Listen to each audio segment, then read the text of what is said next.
প্রিয় দর্শক, আজ ২৯ মে জাতিসংঘের আন্তর্জাতিক শান্তিরক্ষী দিবস। আর আজকের এই দিবসটি সারা বিশ্বেই পালিত হচ্ছে অনেক সম্মানের সাথে, গৌরবের সাথে। আমাদের দেশে আজকের এই দিবসটি একটি বিশেষ গুরুত্ব বহন করে, কারণ আমাদের দেশ থেকে একটি বৃহৎ সংখ্যক জাতিসংঘের শান্তিরক্ষী নিয়োজিত ছিল, এখনো আছে, এবং এই একটি বিষয়ের জন্য আমাদের দেশের নাম সারা বিশ্বে অত্যন্ত সম্মানের সাথে উচ্চারিত হচ্ছে। আজকের এই বিশেষ দিবসে আমরা যারা জাতিসংঘ শান্তিরক্ষার সঙ্গে জড়িত, আমাদের বাংলাদেশ সেনাবাহিনী, নৌবাহিনী, বিমান বাহিনী, বাংলাদেশ পুলিশ এবং সর্বোপরি আমাদের পররাষ্ট্র মন্ত্রণালয় যারা এই পলিসি মেকিং এর সঙ্গে আছে, তাদের মধ্য থেকে বেশ কিছু অতিথি আমরা এখানে পেয়েছি। আমরা তাদের কাছে কৃতজ্ঞ। আমরা পরিচিত হয়ে নেব আমাদের অতিথিদের সঙ্গে। প্রথমে রয়েছেন বাংলাদেশ সেনাবাহিনীর colonel Enayetullah Masum, FWC PSC. এরপরে আছেন বাংলাদেশ নৌবাহিনীর captain Salauddin Ahmed, ND PSC BN. আছেন বাংলাদেশ এয়ারফোর্সের air commodore Mohammad Asadul Karim, BSP, GOP, NDC, FWC, ACSC, PSC, GDP. Bangladesh police থেকে আমাদের আজকের অতিথি জনাব নাসিমা আক্তার, তিনি অতিরিক্ত ডিআইজি, বাংলাদেশ পুলিশ। পররাষ্ট্র মন্ত্রণালয় থেকে আমাদের এখানে আজকে উপস্থিত আছেন আমাদের অতিথি হিসাবে জনাব শাহ আসিফ রহমান, মহাপরিচালক, জাতিসংঘ। আপনাদের সবাইকে আমাদের এই অনুষ্ঠানে স্বাগতম। প্রিয় দর্শক, ২০০২ সালে জাতিসংঘ তার সাধারণ পরিষদে একটি ম্যান্ডেট পাশ করে। সেখানেই প্রথম তারা সিদ্ধান্ত গ্রহণ করে যে প্রতি বছর ২৯ মে তারিখে জাতিসংঘ আন্তর্জাতিক শান্তিরক্ষী দিবস হিসাবে সারা বিশ্বময় পালিত হবে সেই সমস্ত শান্তিরক্ষীদের সম্মানে যারা তাদের সাহসিকতা, বীরত্ব এবং একাগ্রতা দিয়ে বিশ্ব শান্তি প্রতিষ্ঠা করেছেন, করে যাচ্ছেন। বিশেষ গুরুত্ব সহকারে সম্মান জানানো হয় এই বিশেষ কাজটিতে যারা নিহত বা আহত হয়েছেন। আমি প্রথমেই আমার দর্শকদের জন্য জানাতে চাই যে কোন প্রেক্ষাপটে প্রথম বাংলাদেশ থেকে শান্তিরক্ষা মিশনে অংশগ্রহণ শুরু হলো। আমাদের সংবিধানেই আছে যে বিশ্ব শান্তি প্রতিষ্ঠায় আমরা সবসময় নিয়োজিত থাকব। তো সেই প্রেক্ষাপটেই যখন আপনারা জানেন যে জাতিসংঘের 3টি পিলারের মধ্যে একটি হচ্ছে পিস অ্যান্ড সিকিউরিটি, অর্থাৎ শান্তি ও নিরাপত্তা রক্ষা করা, এবং এটা জাতিসংঘের নিরাপত্তা পরিষদের একটি ম্যান্ডেট নিয়ে আন্ডার চ্যাপ্টার 7 যখন বিশ্বে এরকম ধরনের breach of piece or act of aggression পরিলক্ষিত হয়, সে সমস্ত প্রেক্ষাপটে সাধারণত জাতিসংঘ তখন ম্যান্ডেট দেয় যে একটি পিস কিপিং অপারেশন পরিচালনা করার। আচ্ছা, এবং সেই প্রেক্ষাপটেই আমরা 1988 সালে, প্রায় 80 দশকের আজ থেকে 37 বছর আগে, আপনি যেটা বলেছেন, ইরাক ইরান যুদ্ধের সময় আমাদের প্রথম জাতিসংঘ শান্তিরক্ষী মিশন আমরা প্রেরণ করি, এবং আজ পর্যন্ত বিশ্ব শান্তি রক্ষায় বাংলাদেশ এবং বাংলাদেশ সশস্ত্র বাহিনী, পুলিশ বাহিনী গৌরবের সাথে শান্তিরক্ষী মিশনে বিশ্ব শান্তি প্রতিষ্ঠায় সকলের সাথে, আন্তর্জাতিক সম্প্রদায়ের সাথে কাজ করে যাচ্ছে। একই প্রশ্ন যদি আমি আমাদের 3 বাহিনীর অতিথিদের কাছে রাখি, আপনাদের বাহিনীর ক্ষেত্রেও প্রেক্ষাপট, কোন প্রেক্ষাপটে একটি বা আপনাদের বাহিনীর সদস্যরা জাতিসংঘ শান্তিরক্ষী মিশনে অংশগ্রহণ করে? আমি প্রথমে জানতে চাইব বাংলাদেশ সেনাবাহিনীর কর্নেল এনায়েতুল্লাহ মাসুমের কাছ থেকে। 1988 সালে সর্বপ্রথম Iraq Iran military observer group, এতে 15 জন সামরিক পর্যবেক্ষক প্রেরণ করে। সেটি ছিল আমাদের জন্য প্রথম প্রত্যক্ষভাবে শান্তিরক্ষা কার্যক্রমে অংশগ্রহণ। এবং আপনারা জানেন যে এর ধারাবাহিকতায় বিভিন্ন সময়ে বাংলাদেশ সেনাবাহিনী জাতিসংঘ শান্তিরক্ষা কার্যক্রমে মোতায়েন হয়েছে এবং দক্ষতা ও পেশাদারিত্বের সাথে কাজ করে এখন পর্যন্ত পৃথিবীর বুকে বাংলাদেশ সেনাবাহিনী এবং বাংলাদেশের সুনাম উজ্জ্বল করেছে। এখন পর্যন্ত পৃথিবীর 40টি দেশে প্রায় 56টি মিশনে বাংলাদেশ সেনাবাহিনীর সদস্যরা অংশগ্রহণ করেছে। এজন্য আজ পর্যন্ত বাংলাদেশ সেনাবাহিনীর বর্তমানে প্রায় 9টি মিশনে 4880 জন সেনা সদস্য শান্তিরক্ষী হিসেবে কর্মরত আছেন। বাংলাদেশ সেনাবাহিনীর শান্তিরক্ষীদের মধ্যে এখন পর্যন্ত 131 জন তাদের সর্বোচ্চ আত্মত্যাগ অর্থাৎ জীবন উৎসর্গ করেছেন শান্তিরক্ষা কার্যক্রমে, এবং আমাদের প্রায় 241 জন সেনা সদস্য শান্তিরক্ষী হিসাবে কাজ করতে গিয়ে আহত হয়েছেন। এটা একটা বিরাট স্যাক্রিফাইস, যার মাধ্যমে আমাদের দেশের নাম আন্তর্জাতিক পরিমণ্ডলে উজ্জ্বল হয়েছে। আর এছাড়াও শান্তিরক্ষী কার্যক্রমে অংশগ্রহণের পাশাপাশি আমাদের সেনা কর্মকর্তারা জাতিসংঘ সদর দপ্তর এবং অন্যান্য জায়গায় নেতৃস্থানীয় পদে রয়েছেন। আপনারা জেনে খুশি হবেন যে বর্তমানে আমাদের একজন মেজর জেনারেল পদবীর কর্মকর্তা ওয়েস্টার্ন সাহারাতে ফোর্স কমান্ডার হিসেবে দায়িত্ব পালন করছেন। নিউ ইয়র্কে জাতিসংঘ সদর দপ্তরে আমাদের 9 জন সামরিক কর্মকর্তা দায়িত্ব পালন করছেন। তারা বিশ্বের বিভিন্ন প্রান্তে শান্তিরক্ষীদেরকে মোতায়েন এবং তাদের পরিচালনার ক্ষেত্রে গুরুত্বপূর্ণ ভূমিকা রাখছেন। তো সামগ্রিকভাবে এটাই হচ্ছে বাংলাদেশ সেনাবাহিনীর প্রেক্ষাপট এখন পর্যন্ত শান্তিরক্ষা কার্যক্রম। আমরা যদি নৌবাহিনীর কাছ থেকেও একটু জানতে চাই যে নৌবাহিনী এখন জাতিসংঘ শান্তিরক্ষা মিশনে কোন প্রেক্ষাপটে কিভাবে অংশগ্রহণ করছে? বাংলাদেশ নৌবাহিনী জাতিসংঘ মিশনে যাত্রা শুরু হয় 1993 সালে মোজাম্বিকে অবজারভার প্রেরণের মাধ্যমে। বাট একটা বাহিনী হিসাবে স্বতন্ত্রভাবে যাত্রা শুরু করে আমরা বলতে পারি 2005 সালে সুদান এবং আইভরি কোস্টে আমাদের রিভারেন ইউনিট প্রেরণের মাধ্যমে। পরবর্তীতে এই মিশন দুটো 12 এবং 14 সাল পর্যন্ত চলে। ইন বিটুইন 2010 সালে আমরা একটা যুগান্তকারী ঘটনার অংশীদারিত্ব পাই, সেটা হচ্ছে পৃথিবীর একমাত্র মেরিটাইম টাস্ক ফোর্স যেটা লেবাননে হয়, UNIFIL, United Nation Interim Force in Lebanon.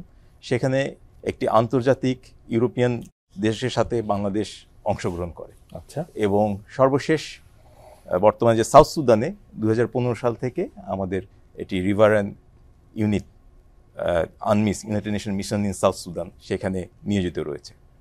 বর্তমানে আমাদের নৌবাহিনী প্রায় 350 সদস্য মিশনে কর্মরত আছে, 7টি মিশনে। আর এখন পর্যন্ত যদি আমরা বলি সর্বমোট প্রায় 31টি মিশনে আমাদের প্রায় 7,500 নৌ সদস্য, এখানে উল্লেখ সংখ্যক নারী সদস্যরাও রয়েছেন যারা মিশন সম্পন্ন করেছেন। আমরা যদি বাংলাদেশ বিমান বাহিনীর অংশগ্রহণ সম্পর্কে একটু জানতে পারি। জাতিসংঘ শান্তিরক্ষা মিশনে বাংলাদেশ বিমান বাহিনীর যাত্রা শুরু 1993 সালে। আচ্ছা। সে সময় বসনিয়া হার্জেগোভিনায় যে জাতিসংঘ শান্তিরক্ষা মিশন পরিচালিত হয়েছিল, বাংলাদেশ বিমান বাহিনীর 6 জন কর্মকর্তা সেখানে মিলিটারি অবজারভার হিসাবে দায়িত্ব পালন করেন। তাদের যে অদম্য সাহস এবং দায়িত্বপরায়ণতা দেখে সে সময় জাতিসংঘ সদর দপ্তর থেকে বাংলাদেশ বিমান বাহিনীর প্রতি বিশেষভাবে তারা প্রশংসা পত্র পান।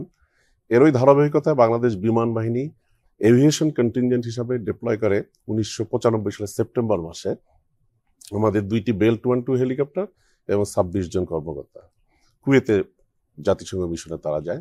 কুয়েতে যে ডেজার্ট এরিয়া, সে এলাকায় যে একটা যে প্রতিকূল আবহাওয়ার মধ্যে আমাদের যে এভিয়েশন কন্টিনজেন্ট যেভাবে অপারেট করেছিল without any accident and incident, এরই ধারাবাহিকতার যে সাফল্য আমরা অর্জন করেছি, আমাদের এভিয়েশন কন্টিনজেন্ট একে একে অপারেট করেছে East Timor, Democratic Republic of Congo, Haiti, Mali, Ivory Coast and Central African রিপাবলিকে।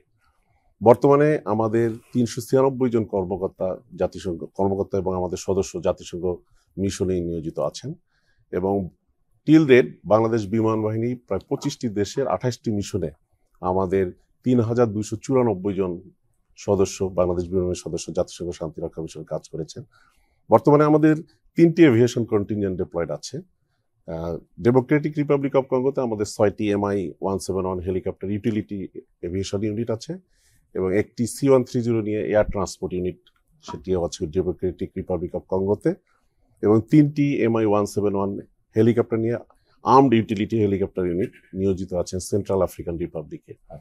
আমাদের এই এভিয়েশন ইউনিটের বিশেষ ইউনিক দিক হচ্ছে এগুলো সব স্ট্র্যাটেজিক অ্যাসেট।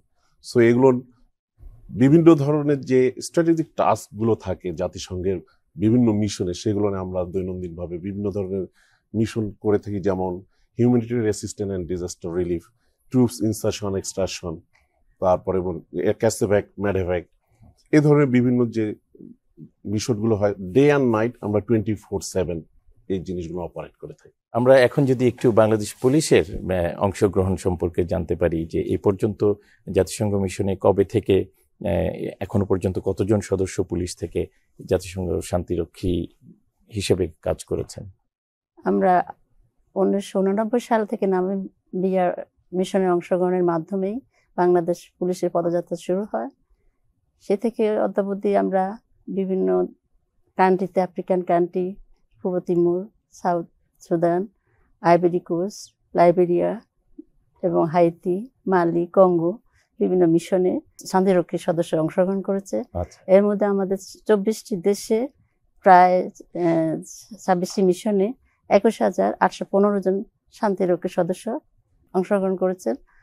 এখন বর্তমানে একটি কন্টিনজেন্ট আমাদের কঙ্গোতে আছেন 181 জন সদস্য নিয়ে, এবং সাউথ সুদানে আছে 12 জন, এবং সেন্ট্রাল আফ্রিকান রিপাবলিকানে 6 জন সদস্য, মোট 199 জন সদস্য আমাদের নিয়োজিত আছে বর্তমানে। আচ্ছা, নিশ্চয়ই এটি আমাদের দেশের জন্য অত্যন্ত গর্বের কথা যে এ পর্যন্ত প্রচুর সংখ্যক বাংলাদেশি জাতিসংঘ শান্তিরক্ষী মিশনে অংশগ্রহণ করেছে, এবং শুধু অংশগ্রহণ করেনি, বীরত্বের সঙ্গে সাহসিকতার সঙ্গে অংশগ্রহণ করেছে, এবং তারা বেশ সুনাম অর্জন করেছে। আমি একটা জিনিস জানতে চাই আপনার কাছ থেকে, এই যে কোন দেশে কখন কারা শান্তিরক্ষী হিসেবে যাবে, এই চাহিদাটা নিশ্চয়ই জাতিসংঘ থেকে প্রথম আপনাদের কাছে আসে। আমাদের এ পর্যন্ত প্রায় 63টি মিশন 43টি দেশে এবং 2 লক্ষাধিক শান্তিরক্ষী অংশগ্রহণ করেছে। সব মিলিয়ে 168 জন বিশ্ব শান্তি রক্ষায় জীবন বলিদান করেছেন। তো এটি একটি অনেক বড় সংখ্যা, এবং এই বিষয়টির পেছনে অনেকে নিয়োজিত থাকেন। পররাষ্ট্র মন্ত্রণালয় তার একটা মাত্র অংশ প্রতিপালন করে, যেটা হচ্ছে যে যখন ইউএন জাতিসংঘ সদর দপ্তরে কোনো পিসকিপিং মিশনের ম্যান্ডেট হয়, তারপরে যখন চাহিদাপত্র আমাদের কাছে আসে, তখন সেই চাহিদাপত্র অনুযায়ী আমাদের জাতিসংঘস্থ স্থায়ী মিশনের মাধ্যমে সেটা আমাদের ফোর্সেসের মাঝে এটা প্রেরণ করা হয়। এবং আমাদের ফোর্সেস সবসময় একটা রোটেশনের মধ্যে থাকে, অ্যান্ড দের ইজ র্যাপিড প্রিপেয়ারনেসেরও একটা আমাদের ক্যাপাবিলিটি আমরা রিসেন্টলি ডেভেলপ করেছি। সেই অনুযায়ী আমরা যখনই এই ধরনের কোনো অনুরোধ পাই, আমরা সাথে সাথে সেই মেকানিজমটাকে অ্যাক্টিভ করি, এবং এর মাধ্যমে আমরা আমাদের সেই মিশনের চাহিদা অনুযায়ী আমাদের বাহিনীকে প্রস্তুত করি to be deployed in that particular mission. আচ্ছা, 3 বাহিনীর কাছেই জানতে চাইবো আমি যে আপনাদের সদস্যরা যখন একটি ভিন্ন দেশে, একটি ভিন্ন পরিবেশে তারা যায়, এবং এটা কোনো স্বাভাবিক কার্যক্রম নয়, একটি প্রতিকূল পরিবেশে, সংঘাতপূর্ণ দেশে, সংঘাতপূর্ণ জাতির মধ্যে শান্তি স্থাপনের জন্য যেতে হয়। এই যে একটা ভিন্ন পরিবেশ এবং আবার প্রতিকূল পরিবেশ, এই খাপ খাইয়ে নেয়ার বিষয়টা আপনারা কিভাবে করেন? সেনাবাহিনীর কাছ থেকে একটু শুনি। বাংলাদেশ সেনাবাহিনীর সেনা সদস্যরা আমরা আমাদের পেশাদারিত্ব বা প্রফেশনালিজমটা মেনটেন করার জন্য সারা বছরই বিভিন্ন ধরনের প্রশিক্ষণ কার্যক্রমে অংশগ্রহণ করে, বিভিন্ন ধরনের প্রশিক্ষণ কার্যক্রম চলমান থাকে, এবং আমাদের সেনা সদস্যরা নিজেদেরকে প্রস্তুত রাখার জন্য দেশকে বাইরের শত্রু এবং আভ্যন্তরীণ শত্রুদের মোকাবিলা করার জন্য বিভিন্ন ধরনের প্রশিক্ষণ কার্যক্রম, যেটা ইউনিট পর্যায়ে হয় বা বিভিন্ন ধরনের যেগুলি আমাদের ট্রেনিং সেন্টার আছে বা প্রশিক্ষণ কেন্দ্র আছে, এখানে বিভিন্ন ধরনের স্পেশালাইজড ট্রেনিং করে। সো এই ট্রেনিংগুলি কিন্তু একজন সেনা সদস্যকে শান্তিরক্ষী হিসাবে যে কোনো প্রতিকূল পরিবেশে ডিপ্লয়েড হওয়ার জন্য তৈরি করে। এর পাশাপাশি আপনারা জানেন যে আমাদের একটা আন্তর্জাতিক মানের প্রতিষ্ঠান রয়েছে, যার নাম হচ্ছে Bangladesh institute of piece support operations and training, সংক্ষেপে যেটা বিপসট নামে পরিচিত। এখানে জাতিসংঘের প্রেক্ষাপটে বিভিন্ন ধরনের প্রশিক্ষণ কার্যক্রম পরিচালিত হয়। আমাদের সেনা সদস্যরা যখন মিশনে মোতায়েন হয়, মোতায়েনের পূর্বে তারা প্রি ডেপ্লয়মেন্ট ট্রেনিং বা প্রাক মোতায়েন প্রশিক্ষণ যেটাকে আমরা বলি, প্রি ডেপ্লয়মেন্ট ট্রেনিং করেন সেখানে। এছাড়া অফিসাররা বিভিন্ন সময়ে United Nations staff officers course অথবা United Nations military observer course, logistics course ইত্যাদি বিভিন্ন ধরনের কোর্স করে থাকেন। বিপসটে এই সমস্ত প্রশিক্ষণের পাশাপাশি আমাদের যে সমস্ত বন্ধুপ্রতিম দেশ আছে তাদের সাথে জাতিসংঘের শান্তিরক্ষী কার্যক্রমের প্রেক্ষাপটে বিভিন্ন ধরনের অনুশীলন, সেমিনার ইত্যাদিও কিন্তু অনুষ্ঠিত হয়। তো সামগ্রিকভাবে বাংলাদেশ সেনাবাহিনীর নিজস্ব প্রশিক্ষণ এবং আমাদের বিপসটে যে শান্তিরক্ষী কার্যক্রমের সাথে প্রাসঙ্গিক যে স্পেশালাইজড ট্রেনিং, এই দুটো মিলে আমাদের সেনা সদস্যরা কিন্তু মিশনে ডিপ্লয়েড হওয়ার আগেই সেখানকার কনটেক্সট বা পরিস্থিতির সাথে খাপ খাওয়ার জন্য নিজেদেরকে তৈরি করে। আমরা জানি যে জাতিসংঘ শান্তিরক্ষা মিশনে মানবাধিকার রক্ষা কিংবা আত্মমানবতার সেবায় আমাদের বাহিনীরা বেশ ধৈর্য এবং সাহসিকতার সাথে মানবিক গুণাবলী দিয়ে তারা তাদের কার্যক্রম পরিচালনা করছেন। আমি একটু জানতে চাই যে এর পেছনে আসলে অনুপ্রেরণাটা কি থাকে ব্যক্তিগতভাবে সবার মধ্যে? আমি কর্নেল মাসুমের কথার ধারাবাহিকতাতে যদি বলি, প্রশিক্ষণ তো অবশ্যই একটা গুরুত্বপূর্ণ ভূমিকা রাখে এবং প্রত্যেকটা বাহিনী তার স্পেশালিস্ট ট্রেনিং করে, প্রি ডেভেলপমেন্ট ট্রেনিং থাকে এবং পাশাপাশি বিপসটের যে ট্রেনিং এবং এক্সারসাইজ সেমিনার এগুলোতে আমরা অংশগ্রহণ করি। এর পাশাপাশি আমাদের জাতি হিসাবে যে একটি পরিচয় আছে যে বাঙালির অত্যন্ত বন্ধুবৎসল এবং অতিথিপরায়ণ জাতি, সো আমাদের এই ক্যারেক্টারিস্টিক্সই বিদেশি বৈরী পরিবেশে আমাদের গ্রহণযোগ্যতা বৃদ্ধি করার ক্ষেত্রে অত্যন্ত গুরুত্বপূর্ণ ভূমিকা রাখে। এর পাশাপাশি যে আরেকটা বিষয় আমি বলতে চাই যে আমাদের যে সিলেকশন প্রসেস, যে মিশনের জন্য আমরা খুব বেছে বেছে যাদের ক্যারিয়ার ট্র্যাক রেকর্ড ভালো এবং কোনো ধরনের ডিসিপ্লিন সংক্রান্ত সমস্যা নাই এই ধরনের ব্যক্তিকে আমরা নমিনেশন করি। সো তাদের মধ্যেও ওই মানবিক দিকগুলো আছে বলেই তারা এই ধরনের মিশনের জন্য সিলেকশন হয়। আরেকটি বিষয় হচ্ছে এই মিশনগুলোর ক্ষেত্রে যেহেতু মাল্টি ন্যাশনাল একটা পরিবেশে তারা কাজ করে, সহনশীলতা একটা মূল ভূমিকা পালন করে। সো সবার সাথে খাপ খেয়ে নিয়ে ভিন্ন কালচার, ভিন্ন ভাষা, ভিন্ন খাদ্যাভ্যাস এই পরিবেশের সাথে মিলিয়ে নেওয়ার ক্ষেত্রে বাংলাদেশিরা অত্যন্ত অ্যাডজাস্ট করে নিতে পারে সহজেই। এবং বাংলাদেশি যে পিসকিপার আছে তাদের ডিসিপ্লিন রেকর্ড অত্যন্ত ভালো। আমরা যে দেখি যে হিউজ, আমরা ম্যাক্সিমাম সময় বাংলাদেশ নাম্বার 1 ট্রুপ কন্ট্রিবিউটরি কান্ট্রিতে থাকে অথবা প্রথম 3-এর মধ্যে থাকে, কিন্তু সেই তুলনায় যদি আমরা দেখি ডিসিপ্লিন ক্ষেত্রে কিন্তু কোনো ইনসিডেন্টের ঘটনা খুবই নগণ্য বলা যায়। আচ্ছা আচ্ছা। সো আমাদের যে এই শৃঙ্খলাবোধ আমাদের মাঝে অন্তর্নিহিত আছে, এটি এই বিরূপ পরিবেশে বাংলাদেশের গ্রহণযোগ্যতা অনেকখানি বাড়িয়ে তুলে বলে আমার ধারণা। বাংলাদেশ বিমান বাহিনীর ব্যাপারে জানতে চাই। এই আমাদের দেশের বিমান বাহিনীর প্রশিক্ষণ প্রয়োজনীয়তা একরকম, আমি ঠিক জানি না যে জাতিসংঘ মিশনে আপনাদের ব্যবহারটা কেমন হয় এবং সেই জন্য আপনাদের প্রস্তুতিটা কীভাবে হয়? বাংলাদেশ বিমান বাহিনী আমরা আমাদের বাংলাদেশে যে ধরনের এনভায়রনমেন্টে এয়ার অপারেশন পরিচালনা করে থাকি, জাতিসংঘ শান্তিরক্ষা মিশন যে দেশগুলো নিয়ে আমরা করি সেখানের পরিবেশটা অনেকটা ইউনিক। যেমন আমি যদি উদাহরণ হিসাবে আপনাকে বলি, সেখানে কোনো প্রিপেয়ার্ড রানওয়ে থাকে না, প্রিপেয়ার্ড হেলি ল্যান্ডিং সাইট থাকে না। সো আমাদেরকে তার মধ্যেই ম্যানেজ করে ল্যান্ডিং করতে হয়। লাইক যদি কুয়েতের শান্তিরক্ষা মিশনের কথা বলি, সেখানে হচ্ছে ডেজার্ট এরিয়া। পরবর্তীতে যখন আমরা ডেমোক্রেটিক রিপাবলিক অফ কঙ্গোতে এয়ার অপারেশন শুরু করলাম, সেটা হচ্ছে forest area and bush area, hilly area. So আমাদের এয়ার অপারেশনটা হচ্ছে ইউনিক। এই জন্যে যেটা মূল জিনিস আমরা বাংলাদেশে যখন সিলেক্ট করি, যাদেরকে আমরা সিলেক্ট করি আমাদেরকে স্পেশালাইজ ট্রেনিং দেওয়া হয়। আচ্ছা, পার্টিকুলারলি আমাদের স্টেট অফ দি আর্ট টেকনোলজির যে আমাদের সিমুলেটর আছে, সেটাতে আমরা প্রত্যেকটা পাইলটকে ভিগরাস ট্রেনিং দিই। দেন এরপরে তাদেরকে বিভিন্ন ধরনের পরীক্ষা দিয়ে উত্তীর্ণ হতে হয়, বিকজ ইউএনের একটি স্ট্যান্ডার্ড আছে, সেট স্ট্যান্ডার্ড। সো এটা আমরা ফুলফিল করে অনলি দেন আমরা তাদেরকে সেখানে ডিপ্লয় করি। আমাদেরকে যেমন বর্তমানে সেন্ট্রাল আফ্রিকান রিপাবলিকে যে আর্মড কন্টিনজেন্ট আছে, তাদের এয়ার টু গ্রাউন্ড ফায়ারিংয়ের জন্য বাংলাদেশে তাদেরকে সেই আর্মামেন্ট ট্রেনিং দেওয়া হয়। যেমন আপনাকে যদি আমি উদাহরণ হিসাবে একটা ইনসিডেন্টের কথা বলি, সেন্ট্রাল আফ্রিকান রিপাবলিকে আমি কন্টিনজেন্ট কমান্ডার ছিলাম। সেখানে একদিন একটা জায়গায় আমাদের একটা মেডেভ্যাক মিশন করতে গিয়ে আমার হেলিকপ্টারকে একটা জায়গায় ল্যান্ড করতে হবে যেখানে তাদের কোনো ল্যান্ডিং লাইটস ছিল না। মেডেভ্যাক মানে হচ্ছে মেডিকেল এভাকুয়েশন, আচ্ছা আচ্ছা, পেশেন্ট রিকভারি। আচ্ছা। সো সেই জায়গায় যখন আমার হেলিকপ্টার গেল, গিয়ে দেখলো যে কোনো ল্যান্ডিং লাইট নেই। সো হোয়াট পাইলট সাজেস্টেড, ওখানে যে গাড়ি ছিল, যে ইউএনের যে গাড়ি, তারা একদিক থেকে 3-4টা গাড়ি দিয়ে ওই জায়গাটাকে লাইটেড করলো, তাদের এবং হেডলাইট জ্বালিয়ে, এবং আমার হেলিকপ্টার পাইলট এনভিজির মাধ্যমে সেখানে ল্যান্ড করেছিল। সেই ধরনের বিভিন্ন ইউনিক এক্সপিরিয়েন্স আমাদের হয় এয়ার অপারেশনের ক্ষেত্রে। বাট এর সর্বোপরি দিক হচ্ছে যে আমরা আমাদের পাইলটদেরকে এখানে যথেষ্ট পরিমাণে ট্রেনিং দিয়ে only then we send them. পুলিশের প্রস্তুতি সম্পর্কে জানবো, বা তাদেরও প্রেরণার জায়গাটা কোথায়, যে এই জাতিসংঘ মিশনে নিজের ত্যাগ স্বীকার করে অনেক নিজের পরিবারকে পেছনে ফেলে অনেক দূর দেশে প্রতিকূল পরিবেশে থাকতে হয়? বিশ্বের যে কোনো জায়গায় সংঘর্ষ, সংঘাত, দুর্যোগ, যুদ্ধ বিধ্বস্ত এ সমস্ত জায়গাগুলোতেই আমাদের সাধারণত শান্তিরক্ষা মিশনগুলোতে আমাদের যেতে হয়।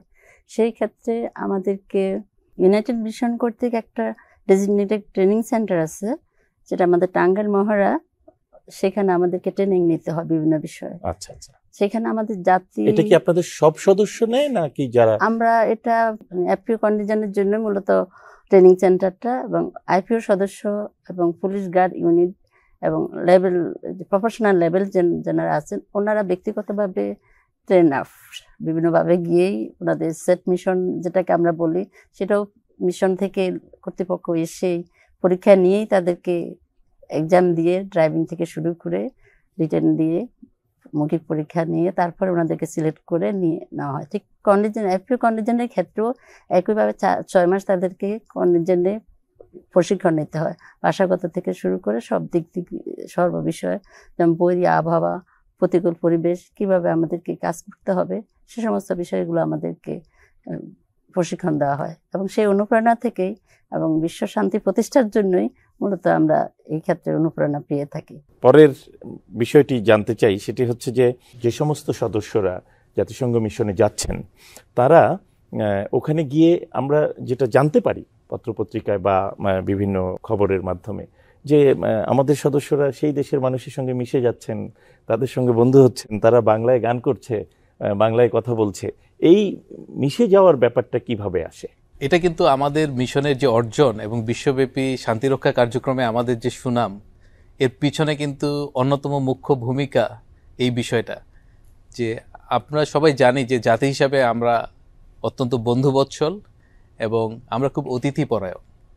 সুতরাং যখন দেখা যায় বাংলাদেশি সেনা সদস্যরা বিভিন্ন জায়গায় শান্তিরক্ষী হিসাবে মোতায়েন হন, তারা কিন্তু হোস্ট কান্ট্রি বা যেই দেশে শান্তিরক্ষা কার্যক্রমে মোতায়েন হন সেই দেশের জনসাধারণের সাথে খুবই আন্তরিক এবং খুবই ঘনিষ্ঠভাবে মিশেন, যে কারণে সেই দেশের জনসাধারণের মধ্যে তাদের প্রতি একটা ইতিবাচক মনোভাব এবং একটা আস্থার জায়গা তৈরি হয়। এর পাশাপাশি আপনি হয়তো লক্ষ্য করে থাকবেন যে আমাদের শান্তিরক্ষীরা পৃথিবীর বিভিন্ন দেশে জনকল্যাণমূলক অনেক কাজ করেন, যেমন রাস্তাঘাট নির্মাণ, তারপর ব্রিজ তৈরি, মসজিদ নির্মাণ, স্কুল নির্মাণ, চিকিৎসা সহায়তা প্রদান করা, এ ধরনের বিভিন্ন কার্যক্রম পরিচালনা করে থাকেন। তো এই সকল কার্যক্রমের মধ্যে সেখানকার যারা স্থানীয় জনগণ আছে তারা কিন্তু উপকৃত হয় এবং সামগ্রিকভাবে যে কমিউনিটি থাকে সেই কমিউনিটির মধ্যে কিন্তু একটা বাংলাদেশি কন্টিনজেন্ট বা বাংলাদেশি শান্তিরক্ষীদের মধ্যে প্রতি একটা তাদের আত্মবিশ্বাস এবং ভালোবাসার জায়গা তৈরি হয়। যদিও বা আমাদের মিশনের মূল লক্ষ্য থাকে জাতিসংঘর যে ম্যান্ডেট আছে সেই ম্যান্ডেট অনুযায়ী লক্ষ্য অর্জন করা, কিন্তু এর পাশাপাশি আমাদের সৈনিকদের যে আন্তরিকতা, যেই অ্যাটিচিউডটা যে লোকাল কমিউনিটিকে সার্ভ করার, এটাই বোধহয় আমাদের সৈনিকদেরকে স্থানীয় জনগণের খুব কাছে নিয়ে আসে। এবং আপনি তো নিশ্চয়ই জানেন যে সিয়েরা লিওনে বাংলাদেশ কন্টিনজেন্টের উপস্থিতিতে তারা এতটাই মুগ্ধ হয়েছে যে আমাদের বাংলা ভাষাকে তাদের দেশের দ্বিতীয় মাতৃভাষা হিসেবে তারা ঘোষণা করেছে। জি, অবশ্যই এটা তো আমাদের জন্য অত্যন্ত গর্বের একটি বিষয় যে আরেকটি দেশে শুধুমাত্র আমাদের শান্তিরক্ষীদের প্রতি সম্মান প্রদর্শন করে ভালোবেসেই তারা তাদের দ্বিতীয় মাতৃভাষা হিসেবে গ্রহণ করেছে আমাদের মাতৃভাষাকে। আমাদের দেশে যে নারী জাগরণ হয়েছে, আমরা জানি যে আমাদের কোনো বাহিনী সেখানে পিছিয়ে নেই। বেশ অনেক বছর ধরেই আমাদের নারীরা সমানভাবে বিভিন্ন ফোর্সেসে অংশগ্রহণ করছে এবং আমরা অত্যন্ত গর্বের সঙ্গে, অহংকারের সঙ্গে সেই কথাটি বলতে পারি। আমি যতদূর জানি যে জাতিসংঘ শান্তিরক্ষী হিসেবে এরই মধ্যে বাংলাদেশের অনেক নারী সদস্য বিভিন্ন ফোর্সেস থেকে অংশগ্রহণ করেছে। আমি একটু সেনাবাহিনী থেকেই জানতে চাই শুরুতে, এই পর্যন্ত বাংলাদেশে কতজন নারী সদস্য জাতিসংঘ মিশনে অংশগ্রহণ করেছে? বাংলাদেশ সেনাবাহিনী থেকে এখন পর্যন্ত 358 জন নারী সেনা সদস্য মিশনে অংশগ্রহণ করেছেন।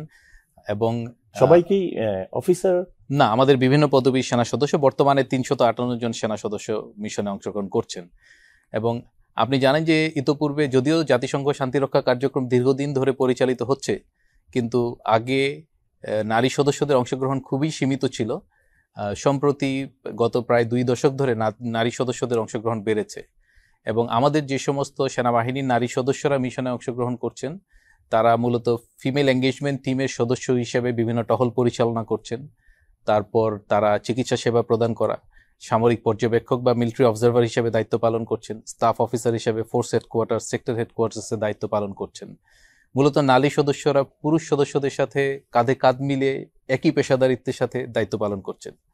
এবং নারী সদস্যরা আমাদের কন্টিনজেন্টে থাকা এবং বিভিন্ন ইউএন মিশনে অংশগ্রহণ করায় বিভিন্ন ধরনের দায়িত্ব পালন, বিশেষ করে নারী এবং শিশুদের সুরক্ষা প্রদানের যে বিষয়টি আছে এবং একটা ইনক্লুসিভ অ্যাপ্রোচ যেটা শান্তিরক্ষীদের বিভিন্ন কার্যক্রমে প্রয়োজন হয়, সেক্ষেত্রে কিন্তু অত্যন্ত গুরুত্বপূর্ণ ভূমিকা পালন করছে। নৌবাহিনীর নারী সদস্য এই পর্যন্ত কতজন? রেগুলার ব্রাঞ্চে কমিশন দেওয়ার ক্ষেত্রে বাংলাদেশ নৌবাহিনী প্রথম নারীদেরকে ক্যাডেট হিসেবে নিয়োগ দেয়, এবং এটা প্রমাণ করে যে আমরা সবসময় নারীর অংশগ্রহণকে অত্যন্ত গুরুত্ব দেই এবং স্বাগত জানাই। যদি আমরা সংখ্যার দিক থেকে বলি তাহলে আমাদের জাতিসংঘ মিশনে এখন পর্যন্ত 50 জন নারী সদস্য দায়িত্ব পালন করেছেন, তার মধ্যে অফিসারও যেমন রয়েছে, নাবিকও রয়েছে, এবং এই মুহূর্তে আমাদের 8 জন নারী সদস্য বিশ্বের বিভিন্ন দেশে তাদের দায়িত্ব পালন করছেন ইউএন মিশনে।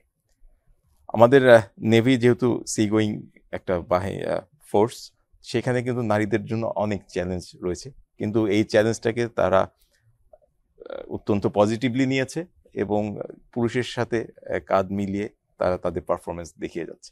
এবং যেটা জানতে পারছি, ইউএনের অনেক ডিমান্ড রয়েছে আরও নারীদেরকে পাঠানোর জন্য, এবং আমরা চেষ্টা করছি যাতে নারীর সংখ্যা আরো বৃদ্ধি করা যায়। চাহিদা অনেক রয়েছে।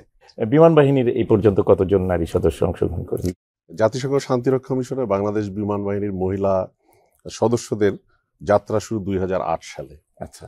ইনিশিয়ালি তারা বিভিন্ন কন্টিনজেন্টের সঙ্গে জাতিসংঘ মিশনে কাজ করে, like air traffic control, metrology, admin. Even তারা 2018 সালে মালির মতো কন্টিনজেন্ট, যেটা সব থেকে one of the risky mission Mali, সেটাতেও আমাদের মহিলা সদস্য পার্টিসিপেট করে। সব থেকে ঐতিহাসিক যে দিক, 2018 সালে বাংলাদেশ এয়ারফোর্সের 2 জন মহিলা পাইলট প্রথমবারের মতো কঙ্গোতে তারা যায়। এটা হচ্ছে UN history, this the first time যে কোনো দেশের মহিলা পাইলট তারা সব ধরনের অপারেশনাল মিশনে অংশগ্রহণ করেছিল। চমৎকার। এবং টিল ডেট আমাদের 151 জন নারী সদস্য বিভিন্ন মিশনে অংশগ্রহণ করেছে, এবং বর্তমানে 7 জন নারী সদস্য নিয়োজিত আছেন। তাদের মধ্যে 2 জন পাইলট এখন নিয়োজিত আছেন সেন্ট্রাল আফ্রিকান রিপাবলিকে। অত্যন্ত গর্বের। সবথেকে গর্বের বিষয় হচ্ছে যে আপনি যখন একটা হেলিকপ্টার পরিচালনা করবেন, হেলিকপ্টার কিন্তু জানবে না যে আপনি মেল পাইলট না ফিমেল পাইলট। সো আমাদের নারী কর্মকর্তাগণ এই ধরনের একটা বৈরী পরিবেশ এবং প্রতিকূল আবহাওয়াতেও পুরুষ পাইলটদের সঙ্গে সমান তালে তাল মিলে সব ধরনের অপারেশনাল মিশনে তারা অংশগ্রহণ করেছে। পুলিশের এ পর্যন্ত নারী সদস্যরা কি ভাবে অংশগ্রহণ করেছেন, কতজন করেছেন? আমাদের নারী সদস্যদের মধ্যে জাতিসংঘে IP officer, individual police officer, এবং ফিমেল কম পুলিশ কন্টিনজেন্ট, এবং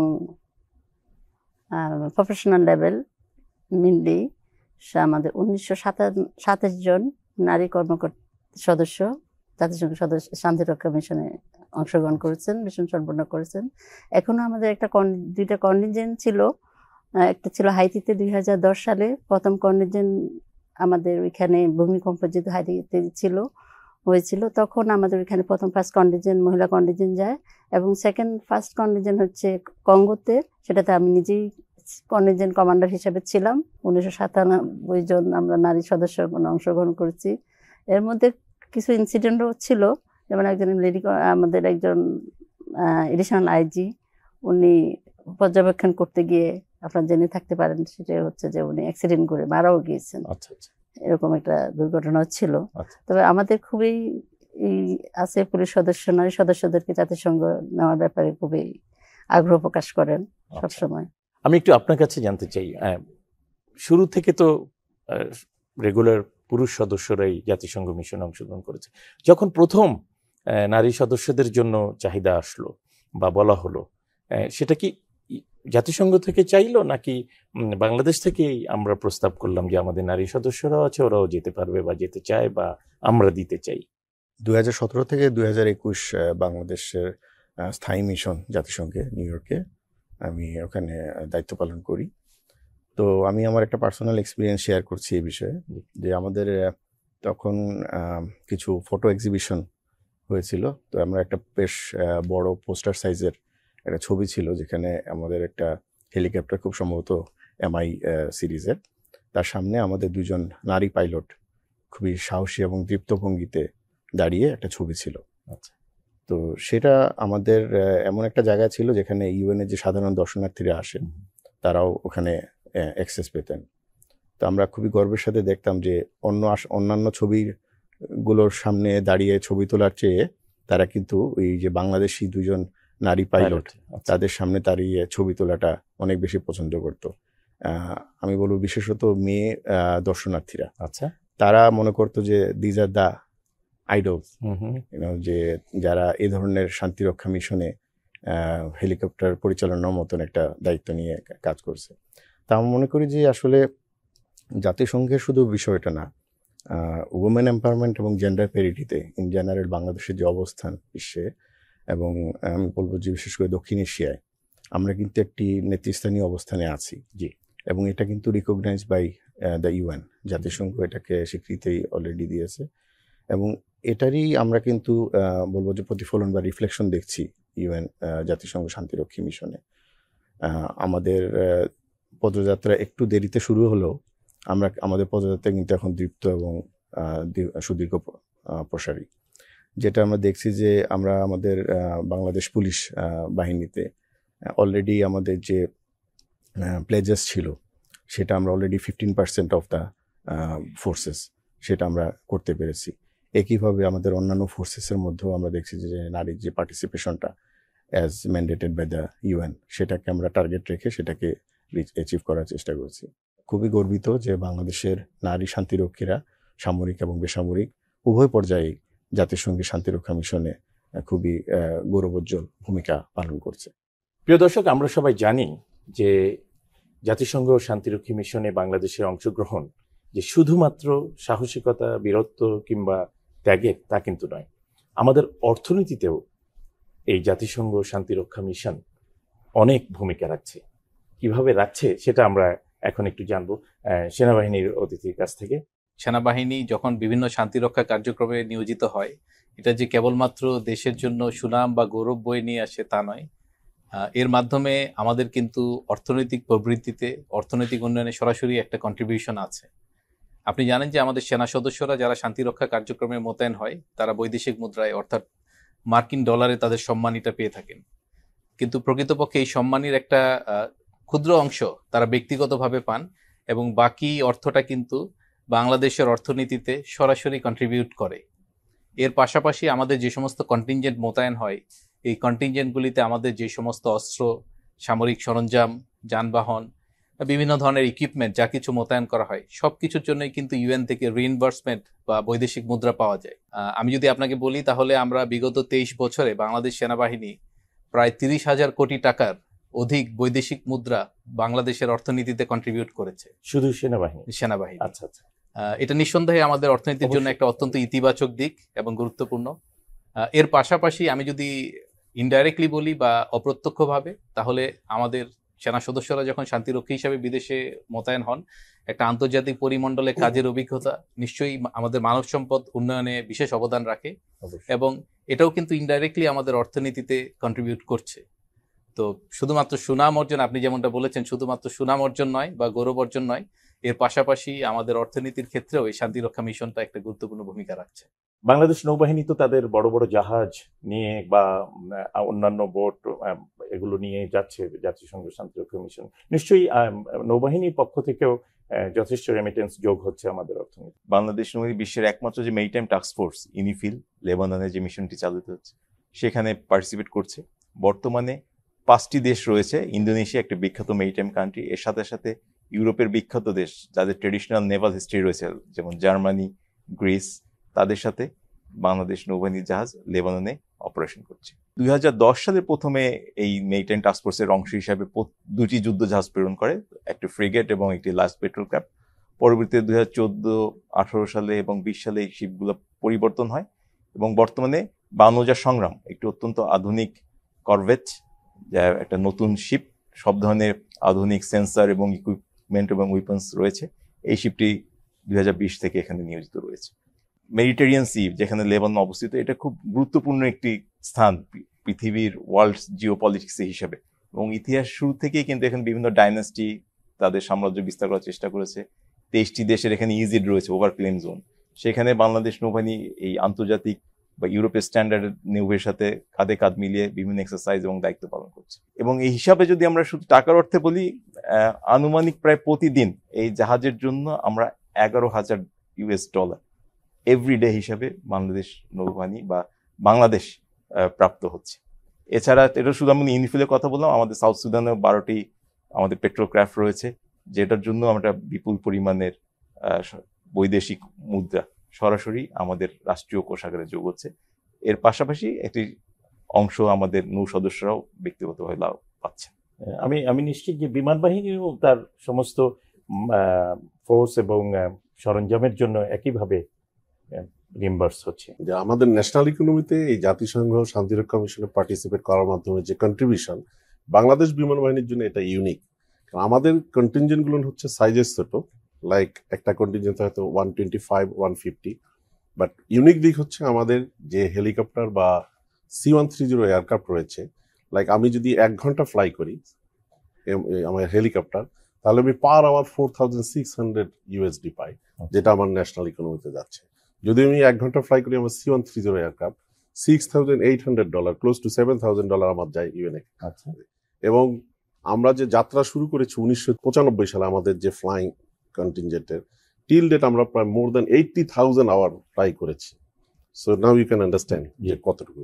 এবং টিল ডেট আমরা প্রায় 34 বিলিয়ন টাকা বাংলাদেশের ন্যাশনাল ইকোনমিতে কন্ট্রিবিউট করেছি। শুধু হেলিকপ্টারই না, আমরা যে অন্যান্য সরঞ্জাম যেগুলো নিয়ে যাই সেগুলোর ক্ষেত্রে আমরা বিভিন্ন ধরনের রিইম্বার্সমেন্ট পাই, যেটার major share it goes to the national economy. জাতীয় অর্থনীতিতে জাতিসংঘ শান্তিরক্ষা মিশনের অংশগ্রহণটা বেশ বড় রকমের একটা অংশগ্রহণ করছে আমাদের অর্থনীতিকে সমৃদ্ধ করবার জন্য। এটাকে আপনারা কিভাবে বিবেচনা করেন? আমাদের যারা প্রবাসী কর্মী আছেন তারা যে রেমিটেন্সটা দেশে পাঠাচ্ছেন, তার পরবর্তীতে আমার যদি কোনো একটা উৎসর কথা আমরা বলতে হয়, সেটা অবশ্যই আমাদের শান্তিরক্ষা বাহিনী, শান্তিরক্ষীরা যেই অবদান রাখছেন আমাদের জাতীয় অর্থনীতিতে, সেটাই তুলে ধরতে হয়। তো এই জন্য তারা অবশ্যই একটি ধন্যবাদ প্রাপ্য। শৃঙ্খলা, নিষ্ঠা, সাহসিকতা, বীরত্ব সবকিছু মিলিয়ে আমাদের দেশের শান্তিরক্ষীরা এখনো পর্যন্ত সারা বিশ্বে আমাদের বাংলাদেশের মান সম্মান উন্নত করেছেন, প্রতিদিন করে যাচ্ছেন। সামনের দিনগুলোতেও বাংলাদেশের প্রতিনিধিত্ব থাকবে সারা বিশ্বের শান্তি প্রতিষ্ঠায়। আপনাদের সকলকে আমাদের এই অনুষ্ঠানে আজকে এসে সময় দেওয়ার জন্য এবং আপনাদের মূল্যবান তথ্য এবং আপনাদের অভিজ্ঞতা আমাদের সঙ্গে শেয়ার করবার জন্য অনেক ধন্যবাদ, অনেক কৃতজ্ঞতা। আপনাকেও ধন্যবাদ। প্রিয় দর্শক, আমরা আমাদের অনুষ্ঠান আজকে এখানেই শেষ করছি। বাংলাদেশের সকল শান্তিরক্ষীদের গৌরব এবং সাহসিকতার জন্য আমরা তাদের সম্মান জানাই এবং যারা এই কাজে আত্মত্যাগ করেছেন, আহত হয়েছেন, তাদের প্রতি আমরা সমবেদনা জানাই, একই সাথে তাদের রুহে মাগফিরাত কামনা করি।